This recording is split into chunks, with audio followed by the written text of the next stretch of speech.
लाल मस्जिद के बाहर सूरत हाल थोड़ी ख़राब थी। एम्बुलेंस का जब वो शोर आता है ना तो बड़ा खौफनाक होता है। तेज़ सायरन जाती हुई आती हैं तो उससे पैनिक फैलता है। नाले की जो पगडंडी सी बड़ी हुई थी ईंटों की, वहाँ उसे लेट के फायर मारा है और उसे फायर मारा तो अचानक में जब फायर की आवाज़ आई तो हमने मुड़ के जब अपना गर्दन घुमाई तो वो जो एहलकार था रेंजर का वो गिर चुका था। लेकिन लाल मस्जिद ऑपरेशन के हवाले से बहुत से हमारे सहाफ़ी बहुत सी शख्सियात बातें करते हैं, वाक़यात बताते हैं। लेकिन आज आपको मैं एक ऐसा वाक़या बताऊं जिसका मैं आई विटनेस हूँ। तो मेरी ड्यूटी लगी थी, मैंने वहाँ रिपोर्टिंग करनी थी और जिस तरह वहाँ पर लाल मस्जिद के बाहर सूरत हाल थोड़ी ख़राब थी। मुज़ाकरात शुरू हुए इंतज़ामिया के साथ, वो नाकाम हुए। फिर वो मामला वही था जामिया हफ्सा की असर तामीर का। तो फिर मुज़ाकरात जब नाकाम हुए, जब बच्चियाँ तालिबात जो थी वो बाहर आई, नारेबाजी की, तो उसके बाद फिर कुछ गड़बड़ शुरू हुई। कुछ लोगों ने पथराव शुरू किया, फिर पुलिस ने उसके जवाब में शेलिंग शुरू की। तो शेलिंग से यकीनन फिर वो जो लोग होते हैं, ख़ास तौर पे बच्चियाँ जो थीं वो बेहोश होकर गिरीं, तासुर रही उनको। फिर एम्बुलेंस का जब वो शोर आता है ना तो बड़ा खौफनाक होता है। तेज़ सायरन जाती हुई आती हैं तो उससे पैनिक फैलता है। वो पैनिक फैला, बच्चियाँ और डिस्टर्ब हुई। खैर उनको पॉलीक्लिनिक हॉस्पिटल शिफ्ट किया गया। तो इस दौरान में आवाज़ें आती रही। अब आप एक आम आदमी जो है वो नॉर्मल जो फायर होता है, पिस्टल का फायर, क्लाशकोफ का फायर और ये जो इसका फायर है 12 बोर का जिसे हम रबड़ गोली कहते हैं, और एक शेल फायर, उसकी आवाज़ में फ़र्क होता है। ये आम आदमी उसको जज नहीं कर सकता। जो असला इस्तेमाल करते हैं फोर्सेस वाले या हम क्राइम रिपोर्टर उसको जज कर लेते हैं क्या है। तो ये हो रहा था तो अचानक एक नकाबपोश लड़का, ये मैं बात करूं कि जो लाल मस्जिद की दूसरी तरफ है, यानी कि वो G6 की तरफ जो रोड है, उस रोड के सामने हम खड़े थे। मैं था, मेरे साथ वो रिजवान फ़ोटोग्राफ़र, जहांगीर चौधरी जंग का जो फ़ोटोग्राफ़र है, वो कुछ और साथी भी खड़े थे। तो ये हम आपस में गपशप लगा रहे थे कि ये चल रही थी सारी मामूल के मुताबिक, तो जो हम रिपोर्ट कर रहे थे वो कर रहे थे। तो एकदम एक नकाबपोश आया है। नकाबपोश इस सेंस में कि उसने जो रुमाल होता है वो उस अपने मुंह पे ढाँपा हुआ था। तो सड़क के इस तरफ उसने पहले फायर किया। तो सामने वाली बिल्डिंग जो बाद में नैब के पास चली गई थी, तो उस बिल्डिंग में बख्तरबंद खड़ी थी रेंजर की। तो उसने पहले वहाँ से फायर किया, उस लड़के ने, नकाबपोश ने। मतलब मैं इस डायरेक्शन में खड़ा हूँ कि मेरी बाएं जानिब लाल मस्जिद है और दाएं जानिब वो बिल्डिंग इमारत है जहाँ रेंजर के एहलकार मौजूद थे। उसने फायर किया, नहीं लगा। फिर वो भाग के सड़क के उस तरफ गया है। वहाँ पे छोटा सा एक नाला है। नाले की जो पगडंडी सी बड़ी हुई थी ईंटों की, वहाँ उसे लेट के फायर मारा है और उसे फायर मारा तो अचानक में जब फायर की आवाज़ आई तो हमने मुड़ के जब अपना गर्दन घुमाई तो वो जो एहलकार था रेंजर का वो गिर चुका था।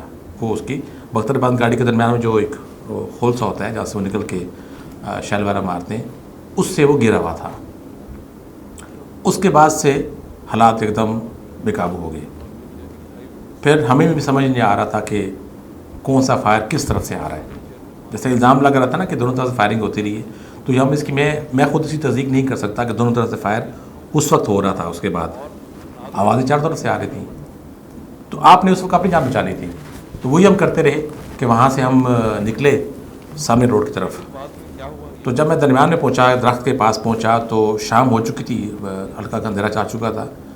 तो मुझे अब महसूस हो रहा है कि मेरे सर के पास से, कान के पास से गोलियाँ गुजर रही हैं, गोलियों की आवाज़ें आ रही हैं। तब मुझे नहीं मालूम किस तरह से फायर हो रही है।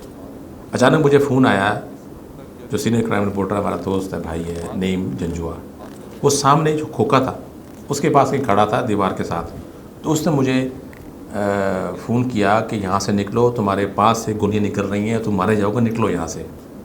तो तब मुझे एहसास हुआ कि मेरे पास कोई करीब से कोई फायर कर रहा है। तो देखा तो ऊपर बाद में इंकशाफ हुआ था कि वो सामने एक स्कूल था जहाँ पर रेंजर्स ने अपना बेस कैंप बनाया हुआ था और मॉनिटरिंग वहीं से कर रहे थे। तो वहाँ से फायर हो रहा था। छत पे एहलकार बैठा हुआ था। तो वहाँ से मैं फिर ज़मीन पे लेटा और वहीं से अपने आप को घसीटता सड़क के उस तरफ चला गया जिस तरफ खोखा था। वहाँ जाके मैं दीवार के साथ फिर दूसरी तरफ मार्केट की तरफ मुड़ गया।